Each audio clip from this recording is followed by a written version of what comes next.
My dad, he was an interesting character because my grandparents came from Ireland.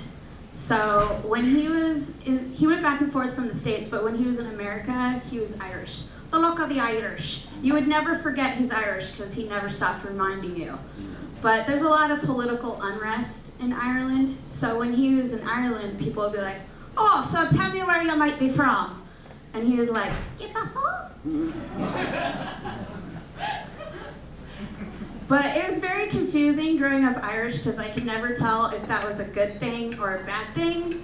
I would come home from school and get an A on my report card, and I'd talk to my grandparents, and they'd be like, oh, well, don't be such a silly lass. That's because you're Irish. Or I'd get suspended from school, and they would be like, well, that's because you're Irish. Or I would fart at the dinner table. Oh, well, that's because your mother's a quarter German. It was a very strict household. I wasn't allowed to get up from the table until I had finished everything. I just remember hearing, and don't get up from the table until you've finished everything on your plate, and don't forget what's in your shot glass this time. There are children in Africa that are still sober.